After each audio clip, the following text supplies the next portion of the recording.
May regla ka siguro, no? Naku, dapat niyan mag-iingat ka na baka mabuntis ka niyan. Anong feeling mo niya na dalaga ka na talaga? Pwede ka na niya makipag-anuhan. Ang swerte nung makakauna sa'yo niyan. Pwede naman ako na lang para maturuan kita para sa susunod, magaling ka na. Iba pa naman ang babae kapag magaling na. May mga naturuan na ako umalik. Noong nakaraan para lumala mo na ng labi yung naturuan ko eh. Bata pa yun ha, mag-18 pa lang yun halimaw na humalik. Siguro, ang lambot niyan labi mo. Medyo maliit nga lang. Ano ba yan? May iba na naman ako nararamdaman. Hindi lang balahibon tumatayo sa akin ngayon nakikita kita. Gusto mo pa makita kung ano yon? Pwede po ba? Huwag kayong bastos. Anong bastos dun? Pinupuri na nga kita eh. Alam mo ba na kapag sinabi sa'yo ng isang tao yung ganon, isa lang ang ibig sabihin nun. May kakaiba talaga sa'yo na sobrang espesyal mo na nun. Bastos na po kayo eh. Kung ano-ano na lang po ang laging lumalabas sa bibig ninyo. Bakit? Masama bang pag-usapan ng tungkol sa regla? Normal sa isang babae na pinag-uusapan yun, no? Bakit ang sensitive mo? Hindi ba tinuturo ng mami mo yung ganon? Darating ka rin naman sa edad na malalaman mo kung gaano kahalaga at kasarap yung sinasabi ko. Ayaw mo yun? Hindi ka na magiging inosente? Hindi ka na mabilis na maluloko ng mga lalaki dahil alam mo na kung paano kikilos at gagalaw. Ang arte mo naman.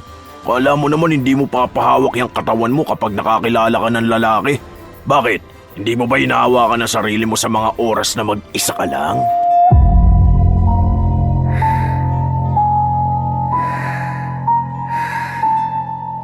Sa dilim ng gabi, makinig ka na. Mga istorya ni Lola, telang magsisimula na. Sa bawat pulong may misteryo. Sa bawat kwento may kaba sa puso mo.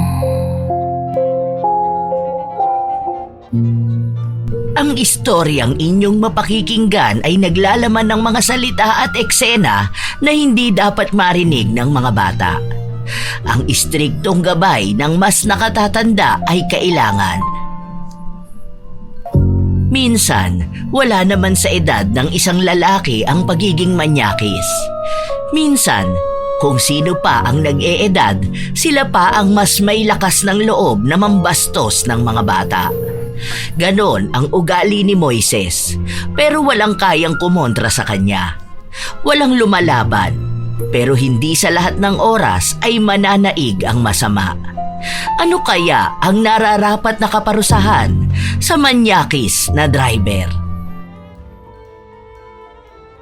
Saan ka na naman galing? Anong oras na? Saan naman ako magpupunta? Malamang tricycle driver ako, di ba? Hinahatid ko yung mga bata sa bahay nila. Para namang hindi mo alam. Ano, makakalimutin ka na ba talaga? Hindi mo na alam kung ano nangyayari? Anong oras na? Alam nga namang ganitong oras may bata ka pang hinatid. Huwag ka nga panay tanong sa akin. May nababalitaan ako. Yung anak ni paring Nestor, nagrereklamo raw yun na binabastos mo. Anong binabastos ko? Lagi mo raw tinatanong kung anong kulay ng panty niya. Binabastos na ba yun? Sa natutuwa ako sa batang yun eh. Kasi nung nakaraan nasira yung palda niya. Wala siyang suot na short noon tapos yung panty niya yung may Barbie pa. Ilang taon na yun eh. Grade 8 na yata yun. Nagtatanong lang naman ako bilang pagbibiro kung ano-ano na naman ang iniisip mo. Huwag mo sabihin na nagsiselos ka pa kahit sa bata. Wala akong pakialam kung mambabae ka. Pero sana naman, huwag mong pakialaman yung mga bata. Kung manyakis ka, huwag na yung mga ganong edad. Kawawa naman sila. Wala akong minamanyak ha. Nabubuisit na naman ako sa'yo eh. Tumabi ka nga dyan, baka hindi kita matansya. Buisit na babae to. Pinagsasabihan lang kita dahil baka nakakalimutan mo yung ginawa mo noon sa probinsya. 5 taong gulang lang yung hinipuan mo. Akala ko pa naman nagbago ka na. Lasing lang ako noon. Saka bakit kasi ganun yung suot ng bata na yon? Patakbo-takbo pa sa harapan ko. Kasalanan ko ba naakit ako dahil inaakit ako? Di ko namang ginalaw yun, no? Inaakit ka? Naakit ka sa 5 taong gulang? Ay, leche. Wala talagang matinong usapan kapag ikaw ang kausap ko. Hinawi ni Moises ang kanyang asawa. Kahit na alam naman na ni Linda ang ugali ng asawa niya, umaasa pa rin siyang magbabago ito. Mahilig sa bata si Moises. Ang malala pa ron, mga menor de edad ang punteriya niya. Wala silang anak ni Linda at maaaring isa yon sa ipinagpapasalamat ng ginang dahil hindi mapapahamak ang anak nila sa piling ng asawa niya.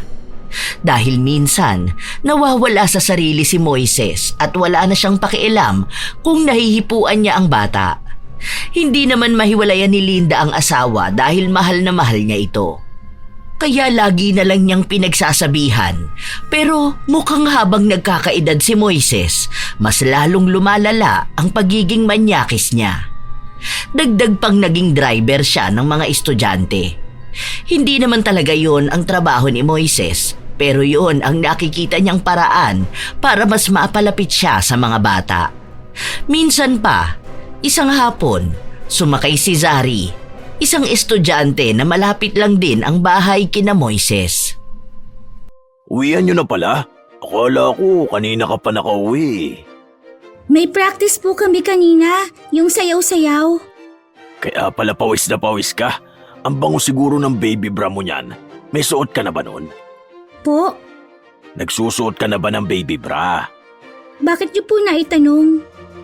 Wala naman, kasi yung ibang grade 7 nakasando pa. Dapat huwag ka muna magsusuot ng bra kasi hindi ka pa naman ganun kadalaga.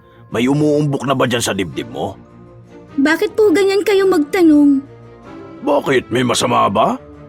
Babae po kasi ako eh, tapos po lalaki kayo. Dapat po hindi kayo nagtatanong ng ganyan. Nakakailang po kasi. Naiilang ka ang bata mo pa. Siguro may boyfriend ka na ano? Nakipag-kiss ka na ba? Wala po akong boyfriend. Saka bata pa po ako Sus, yung iba nga grade 6 pa lang may boyfriend na. Yung iba nga buntis na eh. Hindi naman po ako ganon. Tsaka wag po kayo magsasabi ng ganyan, bad po yan eh. Sabi ni teacher, dapat daw po hindi po nagsasalita ng ganyan kapag matatanda na. Ano ka ba? Normal na gawain at salitaan lang to. Kapag lumaki ka na, makakarinig ka na rin ng ganitong usapan. Baka nga isang araw niyan, mas magaling ka pang makisali sa mga usapang ganito eh. Huwag na lang po kayo magsalita. Pawis na pawis ka nga. Teka lang, punasan kita. Huwag na po. Iba naman po hinahawakan ninyo sa akin. Inupunasan ko lang naman yung leg mo. Ang liit ng leg mo ah. Kung naging vampira ako, sisip-sipin ko yan. Hindi na lang kumibo si Zari hanggang sa makauwi na siya. Nakatingin din sa palda niya si Moises habang dumidila-dila ito sa kanyang labi. Narinig pa nga ang sinabi ni Moises na ang ganda raw ng hubog ng katawan ni Zari.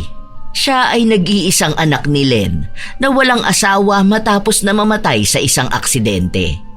Hindi na nag-asawa pa si Len dahil gusto niyang ituon na lang ang buong buhay niya sa kanyang anak. Pagpasok ng bahay ni Zari, agad din niyang isinarado ang pinto.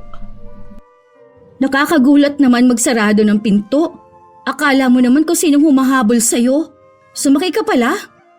Opo, Mami. Kasi po, pagod na po ako sa practice namin kanina. Kaso, kay Kuya Moises po ako nakasakay. Oh, di ba ang bilin ko sa'yo na huwag kang sasakay doon? Balita ko na manyakis daw ang matanda na yun eh. Lalo na sa mga bata na ganyan ang edad sa'yo. Ano, minanyak ka ba? Gusto mo bang sugurin ko siya sa bahay nila?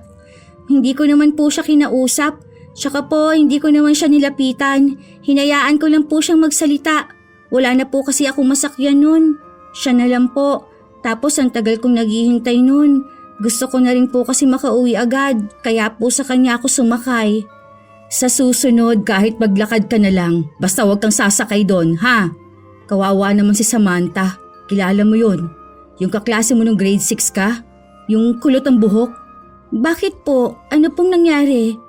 Ayun, hinipuan daw ng matandang yun tapos hinalik-halikan. Hindi na lang ipinabarangay ng mga magulang si Kuya Moises dahil nga nahihiya sila. May utang na loob kasi sila doon. Tapos ang sabi na lang baka ang cute daw kasi nung bata, natuwa lang yung matanda. Kesyo wala nga raw anak. Ay, kung sa akin yun, kahit na anong naitulong ng isang tao sa akin, talagang magkakapatayan kaming dalawa. Walang pwedeng mambastos sa anak ko. Walang matanda sa akin, papatulan ko talaga. Yun po pala yung pumasok siya sa school. Tapos po umiiyak siya. Kasi po hindi lang daw isang beses siyang hinahalikan ni Kuya Moises. Sabi pa nga raw sa lips daw siya gusto ikis. Pero umiiwas siya kaya puro sa pisngi lang daw po. Yung mga magulang din naman kasi ang may problema. Palibasa, hindi nila mabuhay yung pamilya nila. Umaasa lang din sila minsan sa bigay ng matanda Kaya parang ipinambabayad na lang din yung anak nila. Kawawa nga. Matrauma talaga yun. Basta kapag ikaw hinawakan ng matandang yon, magsusumbong ka sa akin ha. Huwag na huwag kang matatakot sa kahit na anong sasabihin niya. Wala tayong utang na loob sa kahit na kanino sa kanila ha. Papatulan ko talaga siya kahit magsuntukan pa kaming dalawa.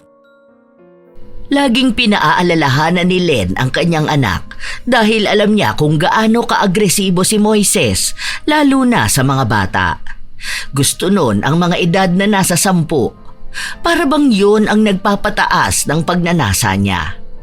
Ano mang ginagawa o suot ng isang bata, kahit na uniforme pa yon, pinagnanasaan pa rin ng manyakis na driver. Ilang araw pa ang lumipas, laging nagtatambay si Moises malapit sa silid-aralan ni Nazari. Tila ba inaabangan nila yon?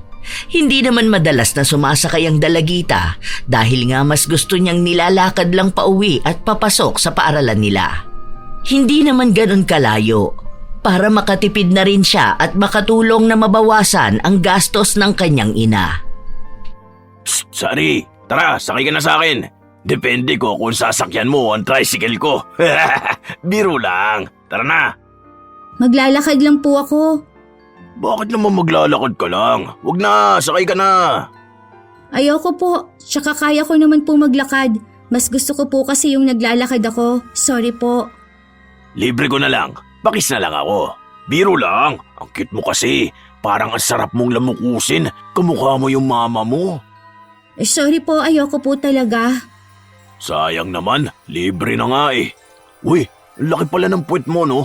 Bata ka pa lang yan ganyan na yung puwet mo. Paano pa kaya yan kapag lumaki ka na?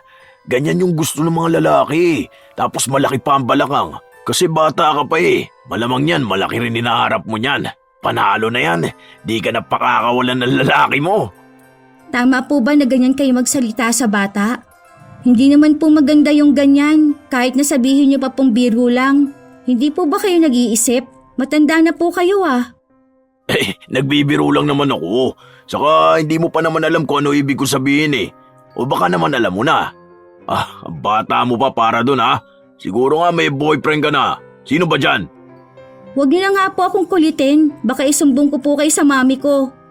Di mo naman makuha yung biro ko. Yung ibang bata nga natatawa kapag sinasabihan ko ng ganito Kasi po hindi naman po biro yung ganyan. Lalo na po bata ang kaharap mo.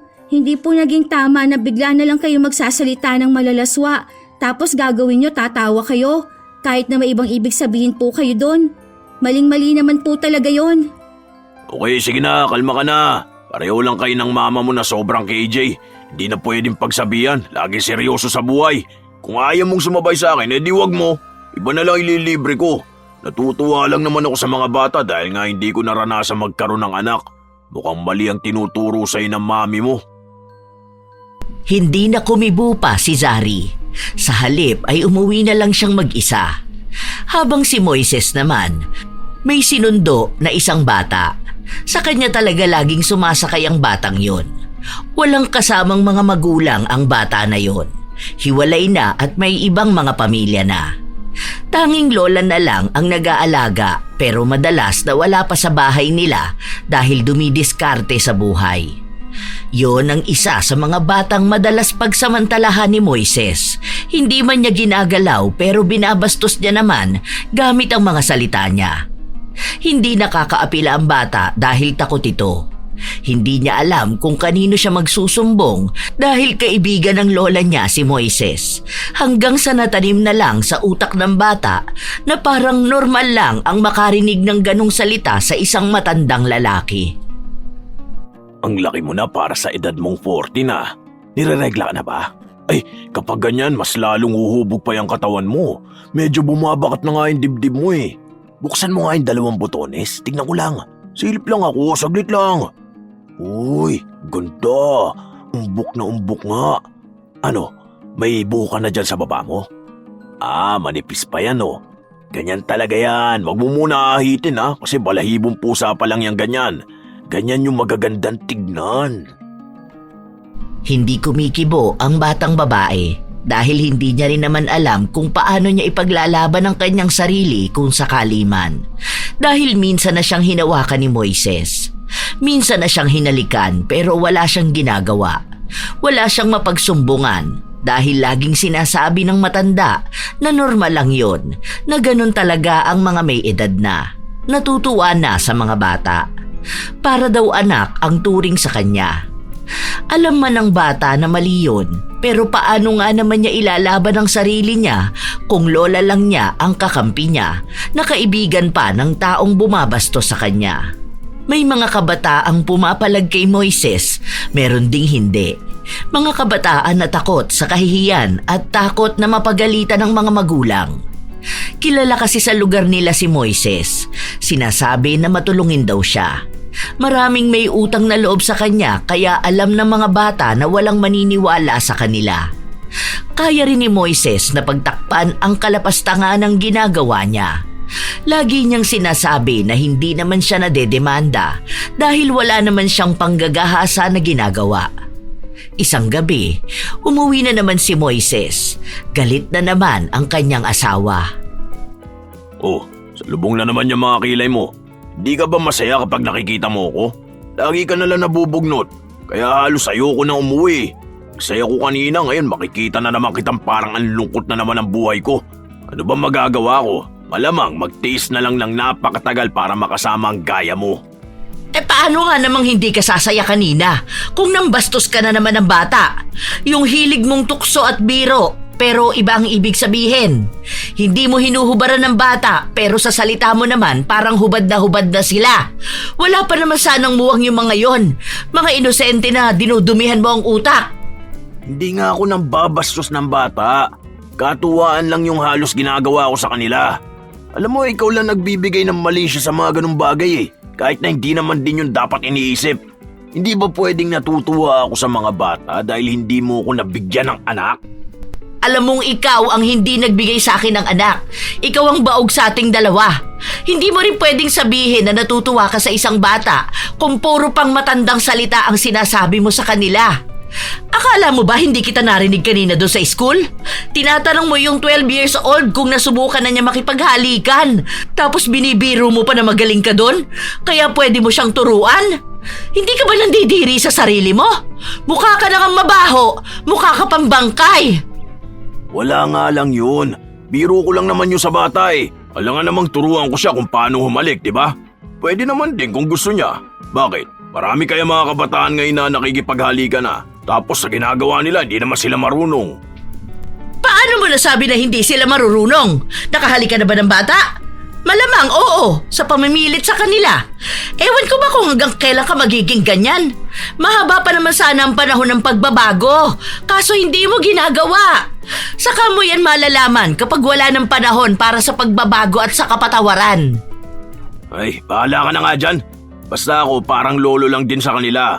Kapag tanda naman ng mga kabataan na yun, malalaman din naman nila kung anong ginagawa ko Malalaman nilang cool pala ako. Na nakikisabay sa mga ganong klase ng biruan. May mga kagaya mo lang talaga na malisyosa, no? Tumabi ka na nga dyan. Sa susunod, huwag kang basta magsasalita, Lalo na kung hindi mo naman talaga alam kung ano nangyayari. Yung mga batang nakakausap ko, natutuwa lang ako sa kanila. Wala nang higit pa ron. Kahit nahalata naman na kung anong nangyayari at ang mga asta ni Moises sa harapan ng mga kabataan, hindi niya pa rin tatanggapin kung ano ang totoo. Dahil para sa kanya, wala siyang masamang ginagawa. Walang ibig sabihin ang pambabastos niya sa mga bata, kundi paraan niya lang daw yon ng pagbibigay ng tuwa. Ilang linggo pa ang lumipas, walang nangyayaring pagbabago kay Moises. Hanggang isang araw, pinatawag siya sa barangay. Sabi ng bata, inihinto mo raw siya dun malapit sa may sementeryo tapos gusto mo raw siyang halik-halikan. Inahawakan mo pa nga raw siya sa mukha Tapos yung isa mong kamay nasa legs niya, ginagala-gala mo raw. Umiiyak daw siya noon pero hindi mo siya pinapabayaan. Anong hinahawak-hawakan sa mukha? Pinipisil ko lang yung pisngi niya dahil ang cute niya. Wala namang ibang ibig sabihin yun eh. Hindi ako huminto noon. Sadyang nasira yung makina kaya pinahinga ko muna tapos umalis naman na kami agad. Wala akong ginagawa sa bata ha. Sa tanda ko ba naman na to may gagawin pa akong masama sa isang bata? Yun na nga ang sabi ko. Nakausap ko naman na. Tapos sabi nitong tatay na ganun ka nga lang daw talaga. Nawili lang naman ako sa anak niya. Paano tisahin eh? Ang cute. Pasensya na, hindi ko naman alam na ayaw pala ng bata ng ganon. O sige, sa susunod hindi ko na lang din siguro papansinin yung anak niya. Pasensya ka na, Brad.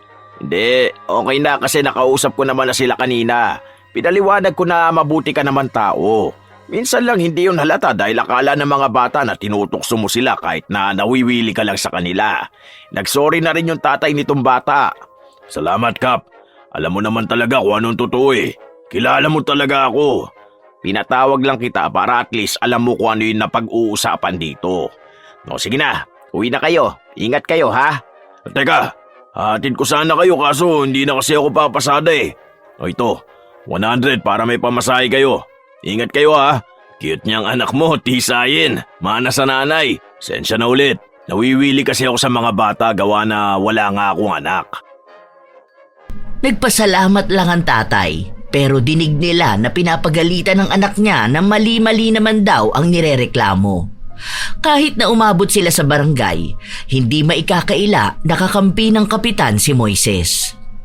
Ilang beses na niyang pinagtatakpan ang mga reklamo. Laging binabaliktad ang sitwasyon, kaya minsan alam na ng mga magulang na hindi na sila dapat nagrereklamo dahil wala naman silang napapala. Napapahiya lang din sila. Minsan pa, nagmamadaling umuwi si Zari. Tinatakpan niya ang kanyang palda. Kaya kahit na ayaw niyang sumakay sa tricycle ni Moises, napasakay siya para lang makauwi agad. Ayaw niyang lumabas dahil may tumagos na dugo sa palda niya.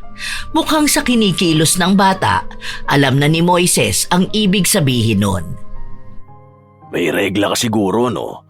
Naku, dapat niyan mag-iingat ka na baka mabuntis ka niyan. Anong feeling mo niya na dalaga ka na talaga? Pwede ka na niya makipag-anuhan.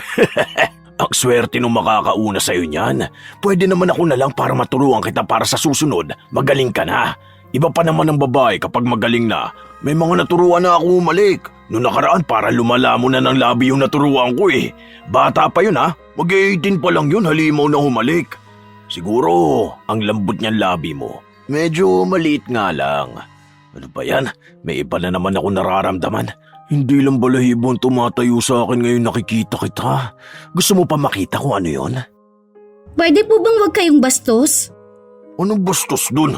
Pinupuri na nga kita eh. Alam mo ba na kapag sinabi sa'yo ng isang tao yung ganon, isa lang ang ibig sabihin nun.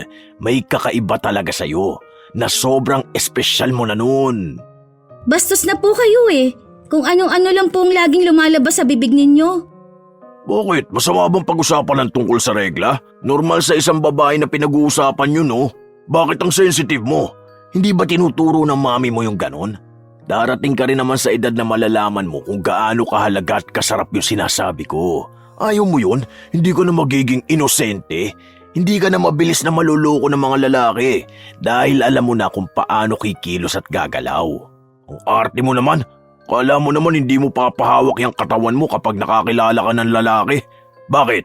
Hindi mo ba hinahawakan ang sarili mo sa mga oras na mag-isa ka lang? Alam niyo po, kahit na kailan, hindi naging maayos ang pakikipag-usap sa 12 years old. Nang ganyan, sana po alam niyo yon.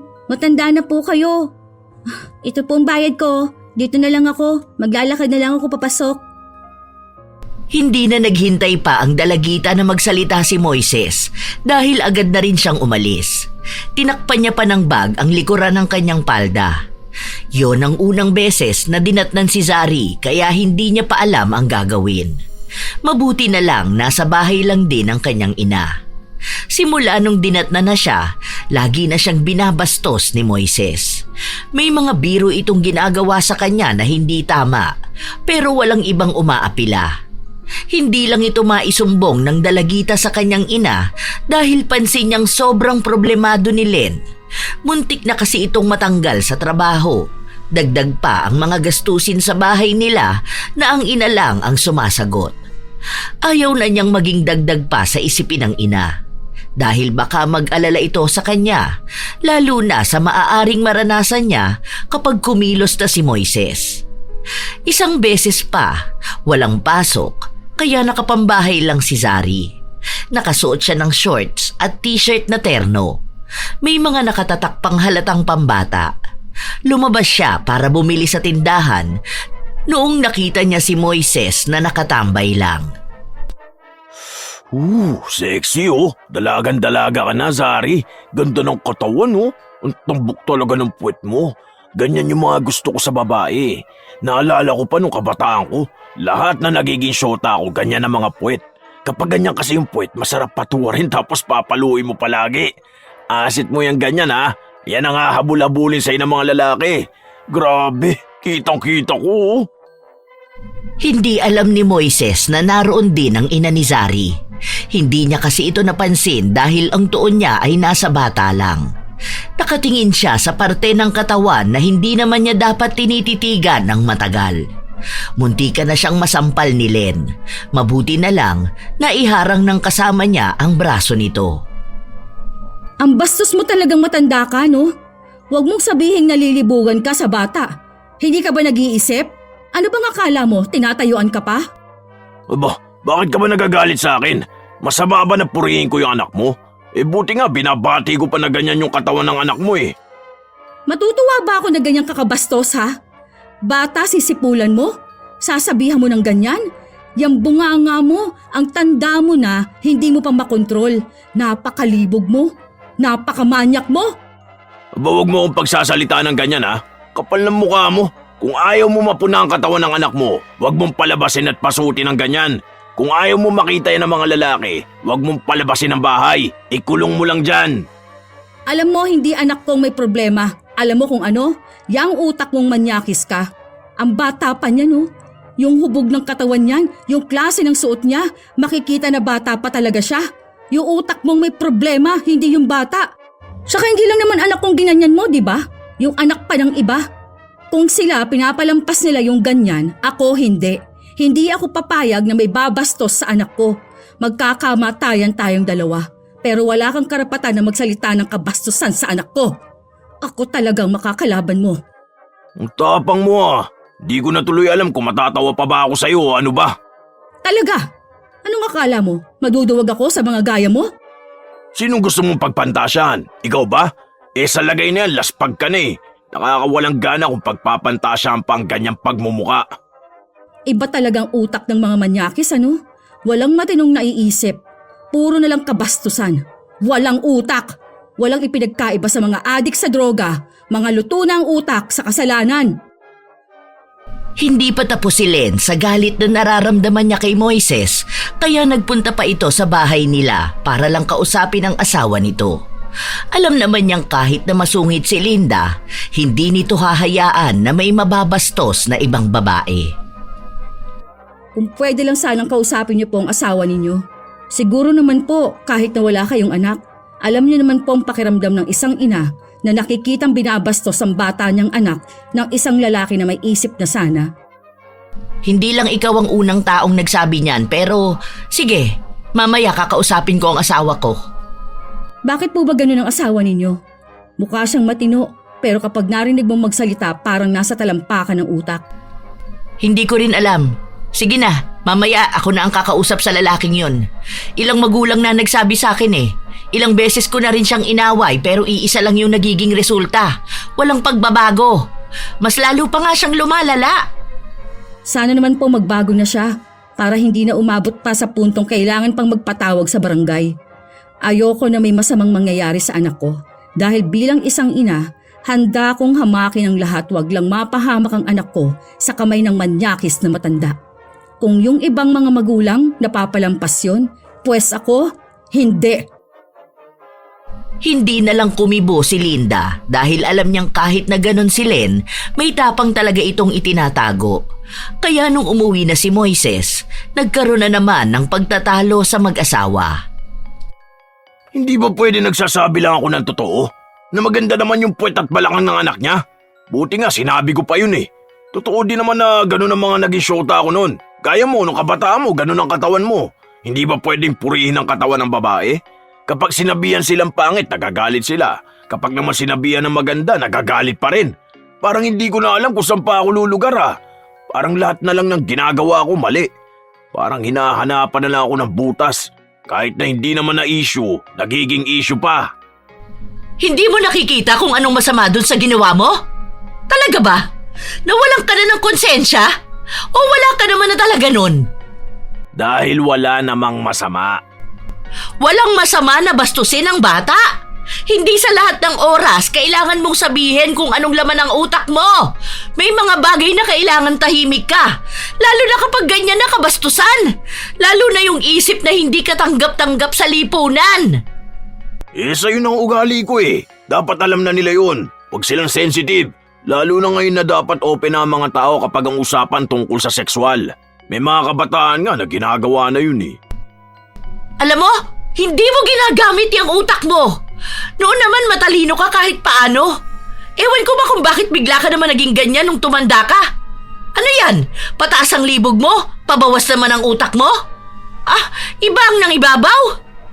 Kaya nagsasawa na ako sa'yo Kapag may ganyan, imbis na kampihan mo ko dahil ako yung asawa mo, ang nangyayari yung ibang tao pang pinapaniga mo. Kung hindi lang tayo kasal, baka sa ibang babae na ako sumama. Gusto ko yung babae na mas bata, yung mas masarap. Di gaya mo, walang-wala ka sa ibang babae. Wala kang kayang ipagmalaki na kahit na ano sa akin, ha? Hoy, matanda ka na. Wala ka na kang pera. Ang pangit mo pa. Tingin mo ba may papatol sa'yo? Ni hindi ka nga tumatagal sa kama? Hindi ka pa tapos, lupay-pay na yan. Ang lakas mo maging manyakis. Akala mo naman papalag ka ng ilang rounds. Kahit nung bata-bata ka pa, hindi ka naman nakakatagal sa kama. Mahina ka, baka akala mo. Wala kang karapatan na maging manyakis na parang akala mo magiging sugapa ka sa babae kung hindi mo naman kaya yung isa lang. Tarantado ka! Oh, nakita mo na? Natamaan kasi ang pagkalalaki mo dahil alam mong totoo yun. Saka ka maglibog at magmanyak sa ganyang edad pag kaya mo na ang isang babae. Buti nga tiniis pa kita dahil mahal kita Pero kung tutuusin, wala kang kwenta sa kama. Manyakis ka lang magsalita pero hindi ka naman makaubra. Hindi ka tatahimik? Huwag mo talaga akong hintay na magalit sa'yo. Hindi mo talaga magugustuhan magagawa ko sa'yo, ha? Tumigil ka na kasi sa ginagawa mo. Awa mo na lang yun sa mga bata. Huwag mong ipaglaban na wala kang masamang ginagawa dahil alam mo na yan na meron. Pag nanasaan mo yung menor de edad, kahihiyan na yan sa ganyang edad mo.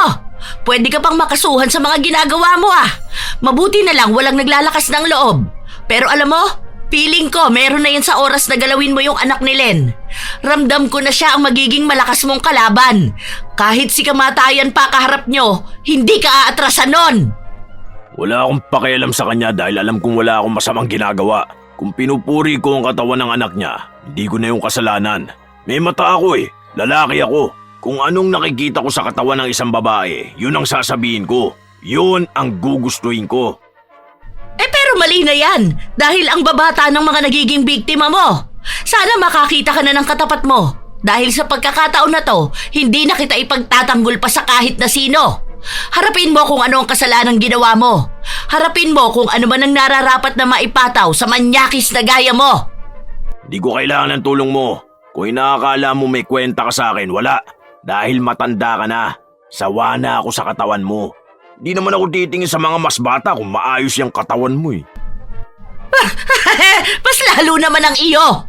Batang-bata ka pa lang nun Wala na akong mahihita sa'yo. Napagtitiisan lang kaysa wala. Hindi ka na bata, oy. Isip bata ka lang. Kung titingnan mo ang sarili mo sa salamin, nakakasuka ka. Yun ang totoo. Yun ang dapat mong tanggapin.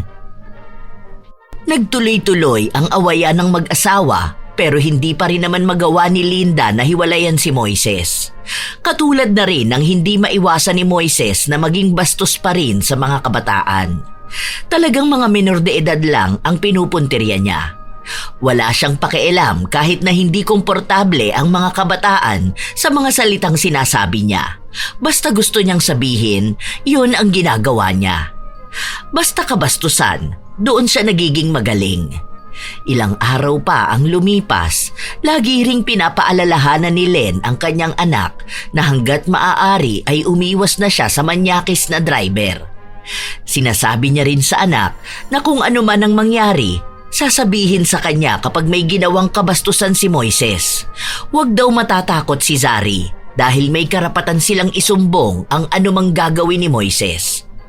Isang gabi, habang kumakain ng mag-ina, bigla na lang nilang napag-usapan ang isang kaklase ni Zari. Hindi na nga po siya pumapasok sa school, ma. Ayaw na po niya. Pinatigil na rin po siya ng papa niya dahil nagsisinungaling daw po siya. Bakit ba may mga ganong magulang? Bakit hindi sila naniniwala sa sinasabi ng anak nila? Dapat kung alam na nga nila na ganon kamanyak yung lalaki na yun, paniniwalaan at ilalaban nila yung mga anak nila. Kaya natatakot yung mga kabataang magsalita lalo na kung mismong magulang nila ang hindi naniniwala sa kanila. Basta ako, kahit na anong mangyari, papanigan ko ang anak ko, kahit saan pa kami magpang-abot. Umiiyak nga po yun sa akin nung nakaraan kasi po, kinausap daw po sila sa barangay. Ang sabi daw po natutuwa lang daw po si Kuya Moises sa kanya kaya kinis siya sa pisngi. Hindi naman daw po sa lips. Pero kilala ko po yung kaklase ko na yon, Mami. Hindi naman po yun siya nagsisinungaling Hindi lang po talaga siya pinaniniwalaan ng papa niya kasi alam daw po na mabait si Kuya Moises, tsaka mahilig daw po sa bata. Tapos ayun po, sa kanya pa nagalit yung papa niya. Naaawa nga po ako sa kanya Ayaw na po niya lumabas ngayon ng bahay nila. Natatakot na po siya na makita niya si Kuya Moises. Alam na pala ng mga magulang niya yung pinagdaanan nila Hindi pa tinulungan yung anak nila. Tsaka bakit sa barangay lang? Ipapulis nila yun Isa pa po yun. Sabi nung isa kong kaklase, iba pa po yun. Ano daw po, sabi sa kanila ni Kapitan na wag na raw po sila magpunta sa polis. Kasi po wala naman daw silang pera pang kaso. Tapos po ang sabi pa sa kanila, sila lang daw po ang magpapahiya kasi kapag nasa korte na raw po yun, tatakutin daw po ng judge yung kaklase ko. Sisigawan daw po doon ng abogado. Baka po matroma lang daw po. Kaya ayun po, hindi na lang nila itinuloy. Ay, hindi yun ganun anak. Hindi pwede na ganun lang yun. Hindi totoo na sisigawan ng bata doon. Bakit ba natatakot sila? Isa pa yung walang kwentang kapitan na yan Kaya ang laki ng tiyan nun walang kwenta yun Palamunin lang yun ng bayan. Yari talaga yan sa akin sila kapag ganon ang sinabi nila kapag akong nagreklamo. Rekta ko talaga yan sila sa pulis. Hindi problemang pera para sa abogado. Merong mga libre dyan. Iyon po ang sabi nila. Kaya nga yung nakausap ko, ayaw na lang niyang ireklamo dahil baka mali lang daw ang intindi ng anak niya. Hindi pwedeng mali ang intindi ng anak nila Malamang bata pa yun. Silang may alam ng pinagdaraanan ng anak nila. Silang magulang. Silang lalaban para sa bata. Hindi ko naman mapilit yung nanay dahil labandera dun kina Moises. Yun lang ang kabuhayan nila. Yan ang hirap kapag tumatanaw ka ng utang na loob sa isang masamang tao. Pero kahit na, hindi pwede yung ganun. Hindi yun uubra sa akin. Basta ikaw kapag hinawakan ka nun o kahit natangkain lang, sabihan mo lang ako agad Opo, Mami. Huwag ka matatakot. Kung sila, hindi nila kayang ilaban ang anak nila, pues ako ilalaban kita.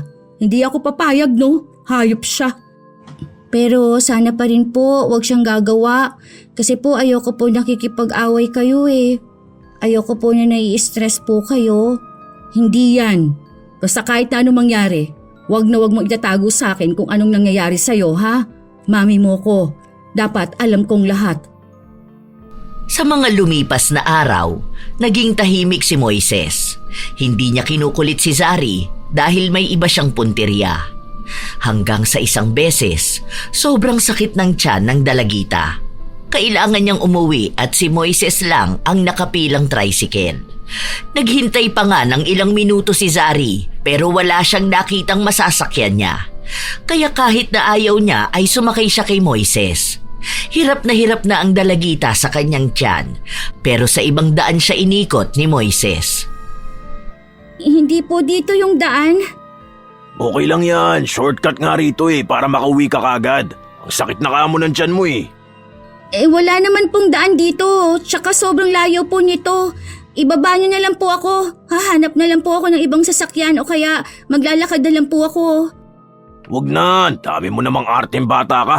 Kala mo naman talaga hindi siya curious sa mga ganitong bagay. Tuturuan ka na nga para di ka na maging inosente. Bakit po huminto po kayo? Saan po kayo pupunta? Ano pong ginagawa ninyo sa harapan ko? Huwag niyo po akong hahawakan. Ano pong ginagawa ninyo? Lumayo po kayo sa akin. Maawa naman po kayo. Ang bango naman ng bunganga mo. Ang sarap siguro niyan. Patry ako isang beses lang. Pasok ko lang dila ko tapos sipsipin mo. Doon po kayo. Lumayo po kayo sa akin. Paraanin niyo po ako. Nasasaktan po ako. Ilayo niyo po mukha niya sa akin. Saglit lang naman, napaka-arte mo naman, para kiss lang eh. Hindi ka naman mamamatay kapag hinalikan kita. Wala akong virus, mabilis lang to. Kung ayaw mo, baka magtagal tayo rito. Baka matay ka lang dito. Ano na, dali na. Napipiko na ako sa yung bata ka ha. Pinipilit ni Moises ang dalagita, pero kahit nakakaunti na lang ang lakas ni Zari, hindi siya pumapayag na lumapit sa kanya ang mukha ng matanda na halata sa mga matang hayok na hayok sa 12 anyos na bata. Mabuti na lang may dumaang dalawang babae. Nakita na may kakaiba sa tricycle kaya pinuntahan nila. Humingi ng tulong si Zari, kaya dinala nila ito sa barangay. Ayaw pa nga sumama ni Moises pero wala na siyang nagawa noong may ibang tao pang pumilit sa kanya. At kilala rin naman siya. Tinawagan na lang ang ina ni Zari na kahit na may trabaho ay hindi nagdalawang isip na umalis para lang mapuntahan ang anak sa barangay. Galit na nagpunta roon si Len. Hayop ka! Anong ginawa mo sa anak ko? Anong ginawa ko sa anak mo? Wala akong ginagawa dyan sa anak mo ha. Tinutulungan ko na nga siya dahil taing-taing ng araw siya. Ako na nga ay nagmagandang loob, ako pa'y nakitaan ng mali. Ang hirap naman maging mabuting tao sa inyo. Alam kong gawain mo, hayop ka! Malaman ko lang kung anong ginawa mo sa anak ko. Ako mismong gigilit yan sa leeg mo. Ha? Papatayin kita sa harapan nila. Mami, kalma ka lang po. Huwag ka naman po nananakot ng ganyan. Baka po nakakalimutan nyo nakaharap nyo kami. Kaya nga nandito tayo para ayusin natin to eh. Hayaan nyo naman po na magpaliwanag si Moises. Kung tumutulong lang naman po siya, wag naman po sanang nagagalit kayo agad. Wala akong pakialam ha, kahit na sino pa ang kaharap ko. Sige, kaya hindi nagbabago yung hayop na yan eh. Lagi nyo nalang kinakampihan. Parang hindi isang reklamo sa kanya kung maging kalmado kayong ganyan ah.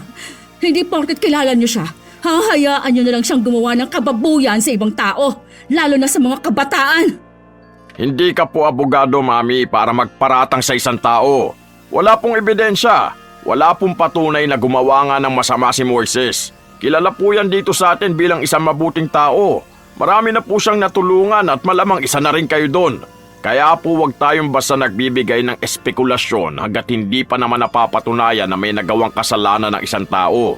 Sino po ba tayo para maghatol agad? Yun na nga eh. Yung babae na yan, lagi na lang nakikita yung mali sa akin kahit na yung mali na yun, hindi naman totoo. Naging mabait naman ako sa'yo ah. May problema ka lang talaga sa akin. May problema ako sa'yo dahil manyakis ka. Hindi lang ako nagreklamo sa'yo. Wala ka pa talagang nagagawa dahil siguro may nakakita sa balak mong gawin. Hindi na makapagsalita ang anak ko dahil sa trauma niya. Hayop ka! Baka hindi makapagsalita ang anak nyo dahil alam niyang wala namang ginagawang masama si Moises. Tatanungin ulit natin ang bata, Mami ha? Ano ba talagang nangyari, be? May masama bang ginawa sa si Moises? Huwag kang magsisinungaling ha? Masama yun. Masakit pong tiyan ko nun tapos dinala niya po ako sa ibang daan po yun. Basta po alam ko na hindi doon yung pauwi sa bahay. Tapos po pinipilit niya akong i-kiss. Nakita niyo na? Ha? Huwag niyong sabihin sa akin, didepensahan niyo pa rin ang manyakis na yan. Ha? Harassment na yung ginawa niya sa anak ko. Sino ba namang matinong taong gagawin yon? Nasa matinong pag-iisip pa ba yung hayop na yan? Nahalikan ka naman ba? Hindi po.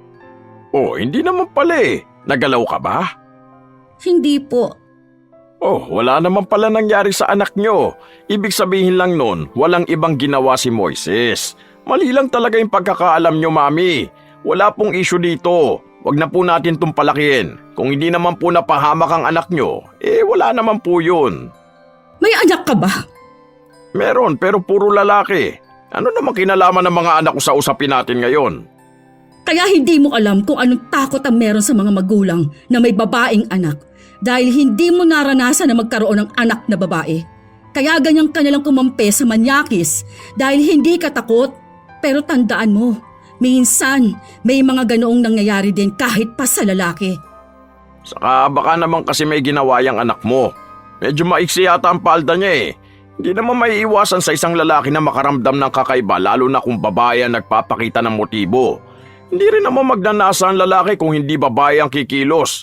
Pwedeng hindi nga sa paraan ng paglapit-lapit pero nasa paraan naman ng pang-aakit. Mukha rin namang mapang-akit yung anak mo. Minsan hindi nyo lang alam gawain ng anak nyo dahil tinatago sa inyo. Bata yan, madaling magpaawa dahil akala nila sila na yung papanigan. Kaya ikaw bata ka, kung may ginawa kang mali at pinatulang ka, huwag kang iiyak-iyak. Kaya yung iba nare-rape dahil gusto naman nila yun nung una. Nag-iinarte lang na pinilit sila. Kaya mahirap na rin maniwala sa sinasabi ng isang babae. Pwede kasing hindi lang sila napagbigyan. Baka naman nanghihingi ng pera yung anak mo tapos hindi nabigyan. Ibang usapin pa naman yon kapag ganon. Sa'yo talaga galing ang mga salita na ganyan? Paano mo naaatim na panigan yung taong gumagawa ng masama? Ha? Hindi mo ba nakikita? 12 anyos? Anong suot niya? Uniform sa school. Wala sa damit ng anak ko ang problema. Alam ko kung saan. Sa utak ninyo. Nasa kung paano ninyo iniisip na kaya inaabuso ang minor de edad ay dahil gusto niya. O bakit parang nagagalit ka na rin sa akin? Paanong hindi ako magagalit sa mga katwiran ninyo? Halatang baluktot. Tama naman din kasi yung sinabi niya. Ewan ko ba kung bakit hindi mo matanggap. Nasa babae ang problema. Bakit may mga babae naman na hindi nababastos? Dahil gumagawa sila ng paraan na hindi sila babastusin. Kayong mga lalaki ang nalibugan, tapos mga babae ang sisisihin ninyo? Ha? Nasaan ang utak doon? Nasaan na yung tamang paggamit ng utak, ha? Mga bobo kasi kayo! Hindi man lahat ng lalaki, pero kayong mga ganyang mga tuwiran at sinisisi pa sa biktima kung bakit sila naaabuso. Mga walang hiya kayo. Wala nga kayong dapat puwang sa mundo. Nagkakaroon pa ng posisyon sa barangay, papanig din naman sa mali. Ay, wag naman po tayong ganyan. Masama po yung ganyan, Mami. Huwag kang basta nagsasalita. Mag-ingat ka sa lalabas niya sa bibig mo. Mas masama kayo. Kung kayo nga hindi nag-iingat sa mga salita nyo, basta gusto ninyong sabihin sinasabi nyo talaga. Maling-mali yon. Sabi sa'yo matapang yan eh. Kahit na mali, lalaban yan. Alam mo naman ang mga babae, akala nila lahat ng sinasabi nila tama. Nagulat nga ako kung paano ako kausapin eh. Hindi man lang ako nirespeto. Ako na nga atong pumapagitna sa inyong dalawa. Ako na nga ang umaayos ng gulo at away. Idadamay pa ako. May sarili ang batas na akala mo alam niya paano tumatakbo. Sabi ko sa'yo matapang yan. Ang hinahon at ang bait ko na nga ganyan pa siya makipag-usap sa akin. Tinitimbang ko na nga lang sasabihin ko at baka mas lalo masaktan. Anong timbangan ang gamit ko? Ha? Parang ibang natitimbang. Yung baluktot pa ang mas lamang. Manahimik ka na lang kasi. Okay na nga sana, parang ayaw mo pa. Akala mo lugin-lugi yung anak mo. Kaya ka hindi binigyan ng Diyos ng anak dahil alam niyang ganyang klase ka ng lalaki. Baka kapag nagkataon nga pati sarili mong anak bastusin mo. Ay, wag naman sana ganyan. Ang insensitive naman ng sinasabi nyo. Akala nyo ba madali sa isang lalaki ang walang anak? Sana iniisip nyo rin po kung anong sinasabi nyo. Parehas lang talaga kayong dalawa. Napipigo na ako habang tumatagal. Ano ba talagang gusto mo mangyari ha? Ano balak mo? Pati personal kong buhay pinangihimasukan mo pa. Pati problema namin parang gusto mo pang pakialaman. Iaakyat ko tong kaso na to. Hindi ako papayag na gaganituhin lang ang anak ko. Wala na tong usap-usap dahil alam kong walang maayos na usapan kapag kayo ang kaharap ko. May pera ho ba kayo para sa abogado? Mahal ang magagastos nyo sa ganyan. Lalo na kung usapin ang pagpapakulong sa isang tao. Puwera pa ron yung kahihiyan kapag napatunayan na mali yung bintang nyo. Oo, meron. Kaya kong kumuha ng mas mahal na abogado. Kahit pa maubos ang lahat ng pera ko. Kung katumbas naman nun ay yung nararapat na parusa sa taong yan. Nakulong lang talaga siya. Tsaka, anong akala mo sa mga libreng abogado na bigay ng gobyerno, ha? Akala mo ba hindi magagaling ang mga yon? Gusto niyo bang mapahiya pa ang anak niyo? Babae ang anak niyo, hindi ba? Kapag inakyat niyo tong kaso, may mga investigasyon pa yan. Baka mamaya mapahiya yan. Hindi yan maiiwasan na pag-usapan. Kayo rin. Saka kapag nasa korte na yan, kawawa ang anak niyo kasi ipipressure yan doon ng abogado. Baka mamaya maiyak yan. Baka doon pa siya matroma. Huwag mong pangunahan kung anong mangyayari sa korte. Kung yung iba natatakot ninyo, pues ibahin ninyo ako. Ilalaban ko to. Ilalaban kong karapatan ng anak ko. Mas may alam pa ata ako sa batas kesa sa'yo eh. Naturing ang kapitan ka, parang wala kang isip. Parang ang bastos mo na niyan makipag-usap ah. Bakit ba galit na galit ka? Hindi mo ba naiintindihan ko anong pinag-uusapan? Hindi nagpo-proseso na maayos yung utak mo eh. Mas bastos ka! Wala akong mapapala sa pag-uusap na to. Pero sinasabi ko sa inyo, mananagot ang dapat na managot. Matibay ang paninindigan ni Len. Kahit na sino pang makalaban niya, gagawin niya ang lahat para lang panagutin ang sino mang dapat na managot. Doon lang nakakita ng ganoon katapang na babae si Moises. Hindi katulad ng ibang magulang si Len. Kaya aaminin ni Moises, medyo kinakabahan siya sa kayang gawin ni Len. Alam niyang kapag napatunayan na mali siya, madali na lang maungkat ang lahat. Kaya iniisip niya na hanggat kaya niyang pigilan, gagawin niya ang lahat. Minsan pa, kinausap niya si Len, pero galit na galit talaga ito sa kanya. Hindi ka ba nakakaintindi? Ang sinabi ko, ayaw kitang makausap. Matalino ka naman sana, di ba? Ako na nga to nagpapakumbaba para makausap ka eh. Bakit ba ayaw mong pakinggan ang paliwanag ko? Anong paliwanag? Bakit? Natatakot ka ba na pwede kang makulong, ha? Dahil alam mo sa sarili mo kung anong mali na nagawa mo. Hindi ka naman kakabahan ng ganyan eh, kung hindi totoo yung sinasabi ng anak ko. Kaya nga pinag-uusapan natin dahil mali yung pagkakaintindi ng anak mo. Bata pa yun, kaya nga tayong dalawa na yung nag-uusap. Wala akong pakialam sa paliwanag mo. Itutuloy ko ang kaso. Ano bang gusto mo? Pera? Trabaho? Negosyo? Oh, akala ko ba wala kang ginawang masama? Bakit parang sinusuhulan mo na ako ngayon? Alam mo nakakainis ang pagmamatigas mo. Wala lang kasi kung panahon patulang kayo pero sa totoo lang, piko na ako sa pag-uugali mo. Pues ako, marami akong panahon para labanan ka. Gusto mo ko talagang galitin na sobra? Baka magsisi ka. Baka bigla mo maisipan na sana hindi mo na lang sinagad ang pasensya ko. Huwag kang magmatapang kung alam nating parehong natatakot ka sa mga ginagawa kong hakbang. Dalaga ba? Ako pa ang hinamon mo? Pinagbibigyan lang kita. Sige, tutal hindi ka naman madaan sa pakiusapan. Isagad na natin to. Ilalabang ko kung hanggang saan mo ko kain labanan. Pero iisa lang ang masasabi ko. Kahit kailan, hindi mo ko matatalo. Tingnan natin ngayon. Huwag mo ring hinahamon ang isang ina. Tumuloy ang kasong isinampa ni Len, kaya ang ginipit ni Moises ay ang bata. Lagi niya itong inaabangan sa labas ng paaralan. Tinatakot at pinagbabantaan. Bakit niyo po ba ako laging sinusundan? Bakit? Ano na naman kasinungalingan na sasabihin mo sa nanay mo? Tutal pinaglalaban yung inaaras kita, di ba? Ngayon ko ipapakita sa iyo kung anong ibig sabihin nun. Natatakot na po ako sa inyo. Parang awa niyo na po. Tigilan niyo na po ako. Walang tatahimik sa atin. Dahil yung nanay mo naman na nagsimula nito, di ba? Panindigan na lang natin to lalo. Bitiwan niyo po ako. Sisigaw po ako rito. Tingin mo ba may pakialam sa'yo mga tao rito? Kilala ko yung mga yan. Buwisit kayo ng nanay mo ha. Tignan natin ngayon kung may paglaalaban pa kayo. Hindi kita titigilan hanggat hindi nananahimik ang nanay mo. Ikaw ang pupuntirahin ko dahil ikaw ang walang laban. Hinalik-halikan ni Moises ang bata at hinawakan sa iba't ibang parte ng katawan, lalo na sa masiselang bahagi. Walang laban ng bata dahil sa maliit niyang pangangatawan. Iyak lang ang nakaya niyang gawin. Akala niya madadala sa paawa ang matanda pero mali siya. Mas pinatunayan ni Moises kung gaano siya kawalang hiya. Pinagsabihan niya pa ang bata na ikakalat niya sa mga tao na malandi si Zari, na inaakit niya lahat ng nakatatanda na nakikita niya, para daw mapahiya at masira siya. Hindi naman nagbibiro si Moises, kaya ayaw nang lumabas ng bata sa kanilang bahay.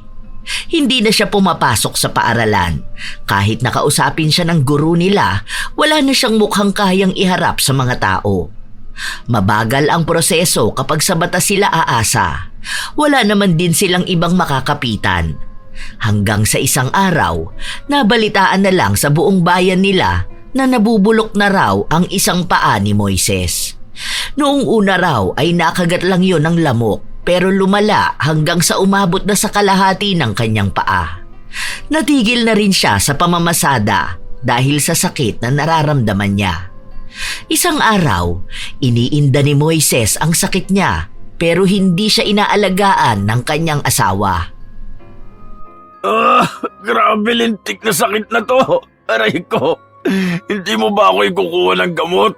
Natutuwa ka pa talaga na nahihirapan ako ng ganito, ha? Anong gusto mong gawin ko? Ni hindi nga tumatalab sa'yo ang gamot.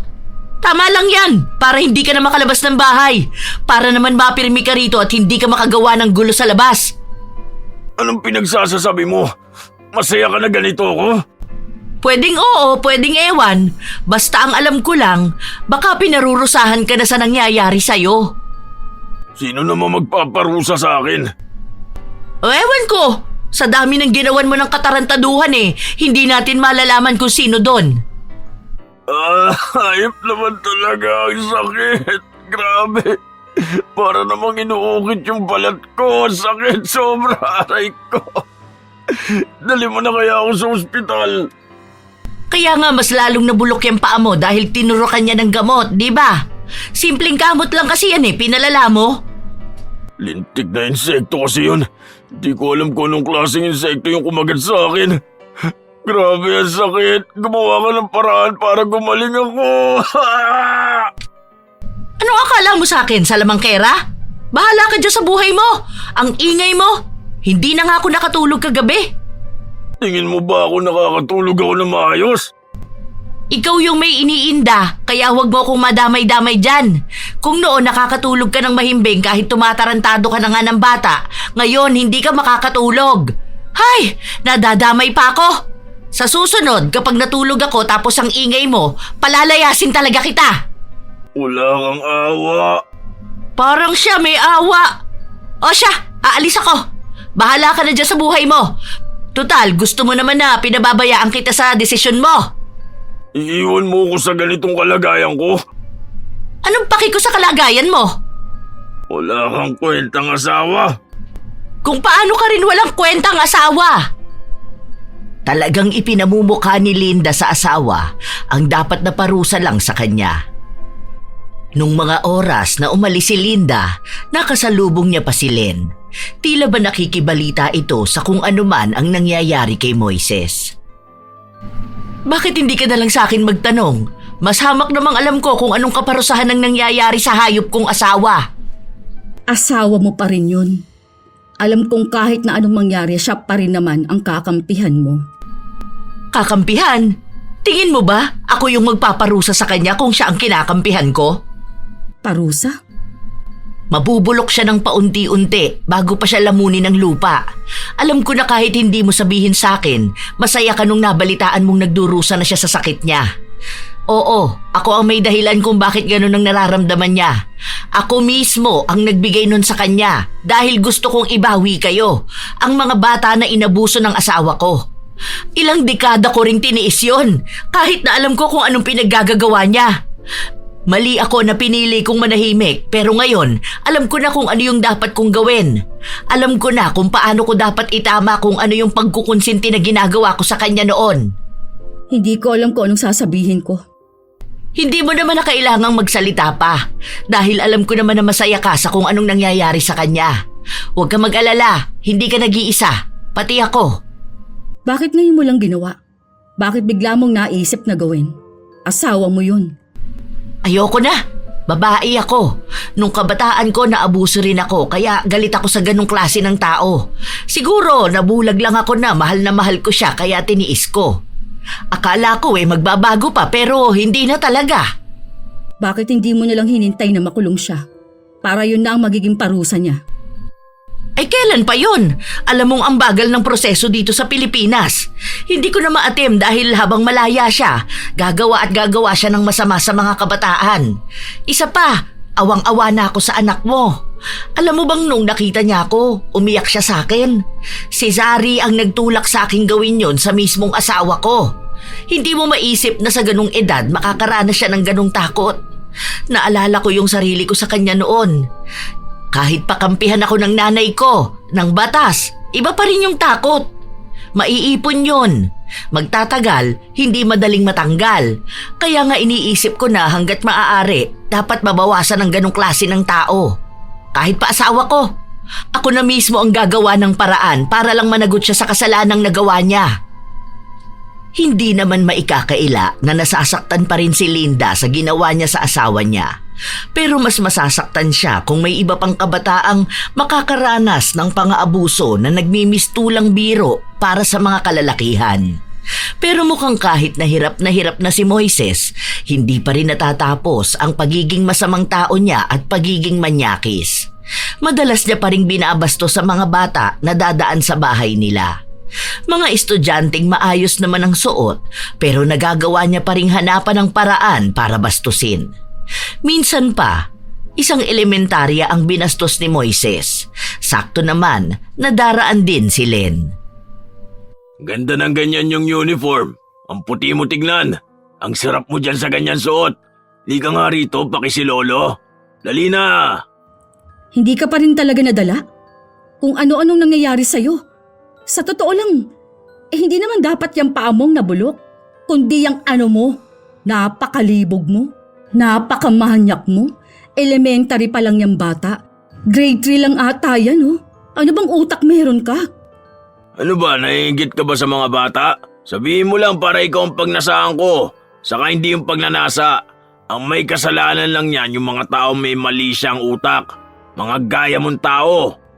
Kahit bobo, hindi paniniwalaan yung katwiran mo. Sobrang kawawa yung mga bata sa ganyang utak mo. Ano ba naman yan? Buwisit ka kasi. Nanakit na naman tong binti ko. Aray ko po, inuukit talaga yung lamang ko. Nasaan na ba yung si Linda? Aray ko, gamot ko, aray. Ang saya pala makitang nahihirapan ka. Mabuti na lang at dumaan ako rito. Kaya lagi kitang sinisilip kasi gusto kong makita kung paano ka magdusa. Sana araw-araw. Sana minuminuto kitang nakikitang nahihirapan. Sana lahat ng tao na nagawan mo ng kasalanan, marinig at makita nilang nagkakaganyan ka. Sa totoo lang, kulang pa nga yan. Hindi sapat na basta ka lang napaparusahan ng sakit na minsan nawawala. Dapat yung walang katapusan. Walang katahimikang sakit habang buhay. Demonyo ka ba? May sakit na nga yung tao, ganyan ka pa rin makipag-usap? Talagang umihiling ka pa ng masama sa kapwa mo? Hayaan mo, demonyo tayong dalawa. Ako ang humihiling ng masama sa taong gumagawa rin ng masama. Baliw ka na. Sa oras talaga na gumaling ako, yari na naman sa akin yung anak mo. Ang sarap pa naman ng batang yun. Ang lambot ng labi, ang tamis. Sinipsip ko talaga yun eh. Hayop ka talaga! Mas masahol ka pa sa demonyo! Hindi mo kaya marinig? O gusto mo yung mas detalyado pa? Aray ko! Tulog! Grabe, sobrang kirot na ng binti ko. Hindi ko na alam kung ano gagawin ko. Tulong! Sana dalawang paa mo nang magkaganyan hanggang sa buong katawan mo na. Yung buhay ka pa, pero ramdam mong nabubulok ka na. Dapat lang yan sa'yo. Dahil demonyo ka! Demonyo! Galit na galit si Len, kaya kahit na humihiyaw na sa sakit si Moises, pinababayaan niya lang. Wala na sa kanya kung nahihirapan ang matanda dahil hindi siya nasisiyahan sa ganoong pamamaraan.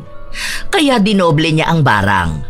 Hindi lang barang ni Linda ang nararamdaman ni Moises, dagdag pa ang kay Len. Mata naman ang pinuntirya niya. Para uurin yun.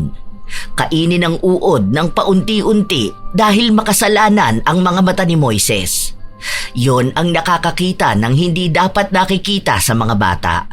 Kaya mata ang dapat untiin sa kanya. Nangyari naman yon, kaya damang-dama ang lalong paghihirap ni Moises. Ang mata ko, aray ko. Tulungan mo naman ako, Linda. Grabe ang sakit. Ano to? May lumalabas na uod sa mata ko. Anong gusto mong gawin ko? Lagi ka na walang ginagawa. Wala ka mong pakialam sa akin, ha? Asawa mo ko. Dapat alam mo kung paano ko aalagaan. Wala kang kwenta. Ang sakit! Grabe, aray ko. Sa kasalanan mo naman talaga kung bakit ganyan ka. Isa pa, kung hindi mo naman ginagamit yung mata mo para mambastos ng bata, malamang hindi yan ang unang uuurin sa'yo. Pwede ba? Huwag mo akong bigyan ng pasakit, lalo na kung kasalanan mo rin naman kung bakit ka nagkakaganyan. Kung naging mabuting asawa ka lang sana sa akin, hindi naman ako magkakaganon. Ikaw ang asawa. Dapat na ibibigay mo sa akin ang lahat para hindi ako naghahanap sa mas bata. Huwag mo nga ibaling sa akin ng sisi. Bakit bata ang pinupunteriya mo kung naghahanap ka ng pagkukulang na hindi ko maibigay sa'yo? O sige, ngayon, maghiwalay na tayong dalawa. Nakikita mo naman na wala akong kwentang tao, di ba? Na wala akong kwentang asawa. Ngayon pa talaga kung kailan walang-wala na ako at ganito na nangyayari sa akin. Matagal na kitang gustong iwan. Ngayon lang ako nagkaroon ng pagkakataon na gawin. Pagod na rin naman ako sa'yo kaya ayoko na. Desidido na akong umalis. Hindi mo ako pwedeng iwan dahil may sinumpaan tayo sa Diyos. Sa hirap man o ginawa, dapat kasama kita. Kaya wala kang karapatan na umalis sa tabi ko. Kailangan ko ng tao na mag-aalaga sa akin. Wala kang maihaharang sa akin. Iiwan kita kung kailan handa na akong iwan ka. Sinubukan pa ni Moises na kumbinsihin ang kanyang asawa na huwag siyang iwan, pero wala na talaga. Ang babaeng mahal na mahal siya noon at tanggap siya sa kabila ng mga mali niyang nagawa noon, mukhang natauhan na talaga. Lalo na at wala na rin namang pakinabang sa kanya si Moises. Naiplano na rin niya ang kanyang pag-alis. Ilang linggo pa ang lumipas, tuluyan na ngang nabulag si Moises at handa na ring umalis si Linda. Mamayang gabi ang alis ko. Gawan mo na lang ng paraan kung paano mo bubuhayin ang sarili mo. Hindi na ba talaga magbabago ang isip mo? Hindi na. Wala nang ibang dahilan para magbago pa. Gaya kung paanong hindi ka na rin magbabago pa. Sige na, patawarin mo na ako. Hindi na ako uulit. Huwag mo lang ako iwan. Sige na, kailangan kita. Nasasabi mo lang yan dahil wala ka ng choice. Hindi ka humihingi ng tawad dahil lang sa nagsisisi ka. Kaya huwag kang umasa na paniniwalaan pa kita. Ay nako, pasensya ka na. Natuloy na umalis si Linda kaya wala nang nag-aalaga kay Moises. Bulag na siya, may sakit pa. Walang tao na handang tumulong sa kanya. Madalas pa nga na umiiyak siya dahil sa sakit na kanyang nararamdaman. Minsan pa, nakarinig siya ng mga yapak sa bahay nila. Ang akala niya, bumalik na si Linda sa piling niya. Linda, ikaw ba yan? Hindi na babalik ang asawa mo. Len, anong ginagawa mo sa bahay ko? Inutusan lang ako ng asawa mong sabihin sa iyong kukunin na ng kapatid niya itong bahay. Ano? Bakit? Hindi pwede. Sa amin itong mag-asawa, anong kukunin? Saan naman ako titira? Aba, ewan ko. Yun lang ang sinabi sa akin. Pasabi lang yun sa'yo dahil nga para hindi ka rumabigla. Malay ko ba kung paano yun nangyari? Saan na ako titira? Aba, malay ko. Wala naman akong pakialam sa problema mo. Hindi ako papayag. Ano? Hirap bang singilin sa mga kasalanang nagawa mo? Wala akong... sakit na mata ko. Ang laking uod naman yung lumalabas sa mata mo. Ano ba yan? Nakakadiri naman. Naubos naman na ata niya ng utak mo. Ay, ganito pala kasaya makita ang makasalanang tao na nagdurusa. Hindi pa ba sabat na makita mo to para lang tigilan ako? Bakit? Ano bang ginawa ko sa'yo? Wala akong kasalanan dyan sa nangyayari sa'yo. Ikaw lang ang may kagagawan niyan. Alam mo, hindi ka naman siguro magkakaganyan kung hindi grabing kasalanan ang ginawa mo. Akala ko pa naman kahit papaano may pagbabago na sa ugali mo na baka nakita mo na kung anong mali mo. Pero wala pa rin pala. Tinatanggap mo pa rin at pinipilit mo ang sarili mo na wala kang mali. Hindi ko na talaga kaya tong ganito. Ang hirap. Pwede bang mamatay na lang ako? Hindi pwede. Hindi ganun kadali ang gusto mo. Paano masisiyahan ang mga taong gusto kang magantihan kung kamatayan lang din ang mapupunta sa'yo, ha? Ang dapat sa'yo, humaba pa ang buhay mo para mas mahaba ang pagdurusa mo. Ayoko na. Hindi pa ba sapat to? Hindi pa. Maging walang puso na lang ako, pero masaya ako sa nakikita ko ngayon. Tama lang yan sa'yo. Mabuhay kang parang araw-araw na pinapatay. Gustong-gusto ni Len na naririnig ang paghiyaw ni Moises sa sakit. Tuwing umaga, yon ang hanap niya na nakukuha niya rin naman. Ilang araw pa ang lumipas, halos walang minuto na hindi nila naririnig si Moises na humihiyaw sa sakit. Nagmamakaawa na matapos na lang agad ang buhay niya kaysa manatiling ganon. Minsan pa, narinig yun ni Zari. Naabutan na nga lang ni Len ang anak na nasa labas ng bahay nila, nakatulala lang kay Moises. Anong ginagawa mo dyan? Bakit nakatingin ka kay Moises? Masaya ka ba na ganyan siya? Kasi ako, oo anak. Tama lang naman sa kanya yan, di ba? Alam mo po, Mami, naaawa po ako kay Kuya Moises. Naaawa ka sa halimaw na yan? Opo, kasi isipin ninyo, malungkot na ang buhay niya. Tapos, nagdurusa pa po siya ng buhay. Oh, ano namang nakakaawa doon, anak? Yung kaluluwa niya po mismo nagdurusa na. Hindi man po sa lupa ang sapat na parusa, kundi po sa kabilang buhay. Nakakaawa po ang kaluluwa ng gaya niya. Yung po ang natutunan ko noon sa sabi ng madre po na teacher namin. Kaya po kapag nangangaral siya noon, naaalala ko po si Kuya Moises. Nakakagalit po yung ginawa niya sa akin, pero nung pinagdasal ko po, doon ko po nalaman na nakakaawa ang kaluluwa ng taong hindi tinatanggap po ng Diyos. Bata ka pa, kaya ang bilis mo magpatawad. Kaya hindi ko alam kung bakit mga gaya ninyong inosenteng bata pa ang madalas na nilalapastangan ng mga walang kwentang tao. Gusto ko rin naman po, Mami, na magpatawad po kayo. Itigil niyo na po yung ginawa ninyo ni Ate Linda. Alam ko po yun Narinig ko po kayo noon. Kaya po lagi akong nagdadasal na sana po huwag ninyong ipunin ang galit ninyo dahil lalabas pong wala kayong pagkakaiba ni Kuya Moises. Lalo na po kung usaping tungkol sa paggawa ng mali. Magkaiba man po kayo ng ginawa pero parehas na hindi po makatao. Ginawa ko yun para sa'yo, anak. Ginawa namin yun para bigyan ng katarungan ang mga kabataan na kagaya mo. Kaya nga po, iniisip ko may mali rin po ako. Dahil hindi po kayo gagawa ng mali kung hindi dahil sa akin. Hindi, wala kang mali anak. Desisyon ko yun. Pero Mami, please po, ako na po ang nakikiusap sa inyo. Huwag niyo naman na pong itali ang sarili ninyo sa kasalanan. Nagawan po ako ng mali. Hindi ako nakatanggap ng sorry. Pero pwede po natin ipag-pray ang pagpapatawad. Mommy, please. Kung para po sa akin, ako na po ang hihingi ng pakiusap sa inyo. Huwag niyo pong isanla ang kaluluwa ninyo sa kadiliman. Parang awa niyo na po. Sumuko at magpatawad po tayo. Gaya po kung paano nagpapatawad ang Diyos. Hindi kumibo si Len.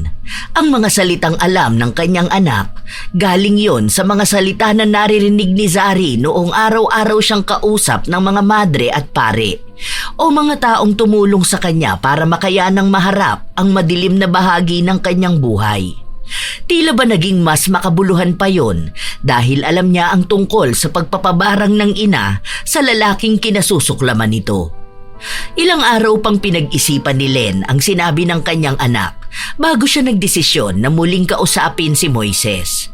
Pero mukhang sa mga panahon na yon, tila ba may malaking pagbabago sa matanda. Alam ko na kung ano yung mali ko. Huwag mo nang paulit-ulit na ipaalala sa akin. Tanggap ko na rin kung anong magiging kapalaran ko. Ang dami kong mali. Ang dami kong nargabyado. Lalo na mga inosenteng bata na wala naman talagang ginawa para bastusin ko. Oo na, ako na yung mali. Ako na yung pinarurusahan ng langit. Anong hangin naman ang bumulong sa'yo para masabi mo yung mga yan? Para kaawaan ka? Para masabing dapat lang nabigyan ka ng pagkakataon na patawarin? Ganun ba? Ha? Alam kong hindi mo ako paniniwalaan kapag sinabi ko na gusto kong magbago at itama ang mali ko nagawa. Makasalanan na ako sa paningin yung lahat at hindi ko naman kayo masisisi dahil yun naman ang totoo. Tanggap ko na hindi lang ako sa lupa parurusahan, kundi hanggang sa kabilang buhay ko. Maniwala ka man sa hindi, humihingi ako ng tawad sa iyo. Sana magkaroon ng puwang sa puso mo ang kapatawaran. Sana mapatawad din ako ng mga taong naragabyado ko. Mga bata na nagkaroon ng trauma dahil sa akin. Sana mapatawad ako ng Diyos. Wala akong tiwala sa salita lang ng tao. Dahil kung totoong nagsisisi ka, makikita at makikita yun sa'yo. Sana una pa lang napagtanto mo na kung anong mali mo. Baka hindi na umabot sa ganyang punto. Baka sana marami pang batang magmahal sa'yo kung inayos mo lang sana ang pagtrato sa kanila. Pero saka ka pa nagsisi kung kailang huli ng lahat. Tama ka naman. Pero inaamin kong hindi ko mapagtatanto ang mali ko kung hindi ako nagkaroon ng ganitong parusa. Kaya sana balang araw, mapatawad mo ako at ng anak mo. Pinapangako ko na kailanman hindi na ako gagawa ng pambabastos lalo na sa mga kabataan. Kung may babalik ko lang din ang panahon, hindi ko natatangkay pang manamantala ng bata. Hindi na ako magdedesisyon sa kung ano man ang mangyayari sa'yo. Ipauubaya ko na lang sa Diyos ang hatol at pasya. Tao ako na nagtatanim ng sama ng loob at galit sa isang tao. Kaya hindi ko kayang sabihing napatawad na kita kahit na hindi naman talaga. Pero sana nga dumating ang araw na yon. Hindi lang anak ko may sugat na dala mo. Dahil may dobleng sakit na yon sa isang ina na gaya ko. Ina na iningatan ng anak niya habang binabastos ng iba. Isa lang ang masasabi ko. Hindi dahil sa pag-ako mo ng kasalanan, magiging maayos ka na. Yang parusa na yan, bit-bit mo na yan habang buhay. Katulad nga ng sinabi ko, tanggap ko na. Niyakap ko na ang atol sa akin. Kapatawaran lang ang hangad ko, hindi ang paggaling. At umaasa akong bago ang uli kong hininga. Mapapatawad niyo rin akong lahat. Yun na ang huling beses na nakausap ni Len ang matanda. Matapos kasi nun, umalis si Moises kahit pa man hindi na siya nakakakita. Hirap pa siyang makalakad. Ilang buwan matapos nun, nabalitaan nilang nabaliw na si Moises. Nakakaranas din daw siya ng pananamantala mula sa ibang taong halang din ang bituka. Bumalik sa kanya ang pagkakataong wala siyang naging laban, gaya ng walang laban ang mga kabataan sa kanya. Sadyang bumaliktad ang lahat pabalik sa kanya. Sa panahong kasalukuyan, buhay pa rin si Moises. Baliw na palaboy sa kalye. Hindi na rin nagparamdam si Linda kay Len. Wala na silang naging komunikasyon simula nung umalis ito. Si Bentong naman, nakulong matapos na maungkat ang luma niyang kaso, kaugnay din ng pang-aabuso. Naipataw ang nararapat na parusa. Habang si Zari naman, nagpapatuloy sa buhay sa kanyang bagong paaralan. Naging masaya na siya sa paglaya niya sa nakaraang akala niya'y mahirap niyang matatanggap, pero darating pala ang pagkakataon na makakaya niyang lampasan. Sadyang may mga tao na walang kinatandaan. Inaakala na kung ano ang gusto nila, yun din ang dapat intindihin at pagbigyan ng iba. Mas masahol pa kung ang edad na dapat sana'y sumisimbolo ng karunungan at respeto ay nagiging panangga pa para sa maling asal. May mga matatandang imbis na maging huwaran, sila pa ang nagiging dahilan ng takot at trauma, lalo na kapag inaabuso nila ang kanilang posisyon bilang nakatatanda. Gaya ng isang driver na imbis na maghatid ng ligtas ay nagiging banta sa mga inosenteng minor de edad. Hindi kailanman katanggap-tanggap ang ganitong pag-uugali. Wala sa edad ang karapatan ng isang tao na igalang ang sarili at ang kapwa. Ang pagiging matanda ay hindi lisensya para mang-abuso, kundi responsibilidad para magpakita ng tama. Ang sino mang gumagawa ng kabastusan, lalo na sa mga bata, ay dapat managot sa batas at sa konsensya. Tandaan na wala sa edad ang parusang matatanggap dahil kung anong sakit ang naidulot mo sa iba, maaari itong bumalik sa iyo ng higit sa 2 beses. Ugaliing maging malinis ang isipan upang huwag pagnasahan ng iba, lalo na nga ang mga menor de edad. Huwag tularan ang manyakis na driver. Kayo ba mga apo, nakaranas na ba kayong mabastos ng mga nakatatanda sa inyo? Ano naman ang ginawa nyo? At ano rin ang opinyon nyo sa mga desisyon ng ating bida? Ibahagi nyo na sa amin ang inyong komento at kwento. Nawa ay nakapaghatid ito ng magandang aral sa inyo. Ito ang inyong Lola Telang at maraming salamat sa palagi ninyong pakikinig mga apo. Istorya ni Lola Telang, hindi lang takot ang mararamdaman, may galit, gigil at minsan luha. Sa bawat kwento may aral na dala. Mga istorya ni Lola Telang, kulang barang sumpa at karma. Sa dulo ng lahat may paalala na ang masama may balik talaga. May babaeng mapanira ang ugali, laging may inggit sa kapwa, laging ngiti sa harap pero may tinatago. Paninira pala ang kanyang gusto.